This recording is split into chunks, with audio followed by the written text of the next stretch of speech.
Lenin নগরের সভা থেকে ব্যারাকপুরের সাংসদ পার্থ ভৌমিক জানিয়েছিলেন জগদ্দলের বিধায়কের নেতৃত্বে অর্জুন সিং এর বাড়ির সামনে জয় বাংলা স্লোগান কর্মসূচি নেওয়া হলো। পাল্টা হিসেব ওলট পালট করে দেবার হুঁশিয়ারি দিয়েছিলেন ব্যারাকপুরের প্রাক্তন সাংসদ। তিনি জানিয়েছিলেন পুলিশ ছেড়ে এখানে আসুক, কত ধানে কত চাল বুঝিয়ে দেব। নির্ধারিত কর্মসূচি অনুযায়ী আজ জগদ্দলের মজদুর ভবনের সামনে জয় বাংলা স্লোগান দিতে থাকেন তৃণমূল কর্মী সমর্থকেরা। তারপরে ওই এলাকায় পৌঁছন জগদ্দলের বিধায়ক সোমনাথ শ্যাম। তৃণমূল বিজেপি স্লোগান পাল্টা স্লোগানের মধ্যে বাড়িতে ছিলেন না অর্জুন সিং।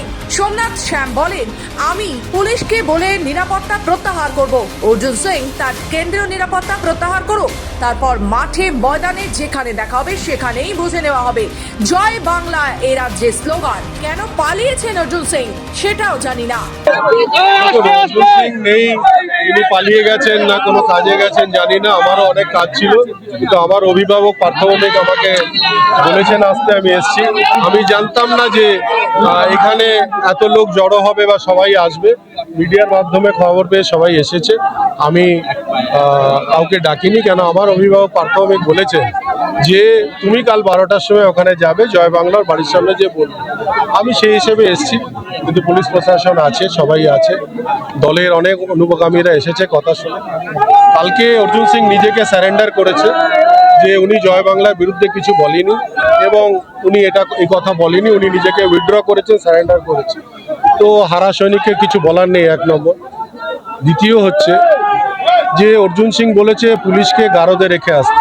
তো পুলিশ আমার কথা শুনে গারদে যাবে না। আমি একটা কাজ করতে পারি, এই কথাটাকে রিফ্রেশ করে দিয়েছি যে আমি আজকে যদি উনি বলেন আপনার মিডিয়ার মাধ্যমে, আমি ওনাকে জানাচ্ছি যে আমি আমার পুলিশ প্রশাসনকে উইথড্র করার জন্য ব্যারাকপুর পুলিশ কমিশনারেটকে চিঠি দিয়ে দেবো। উনিও ওনার সিকিউরিটি ফোর্সকে উইথড্র করার জন্য, কেন্দ্র বাহিনীকে উইথড্র করার জন্য যেখানে ওনার দেওয়া দরকার সেখানে দিক। আর কয়েকদিন বিনা সিকিউরিটিতে একে আমরা দুজনে ঘুরি, তারপরে যেখানে উনি চ্যালেঞ্জ থ্রো করবেন সেই মাঠে সেই ময়দানে আমি একা যাব। কোনো পুলিশ না, কোনো বাহিনী না, কোনো লোক না, কোনো জন না।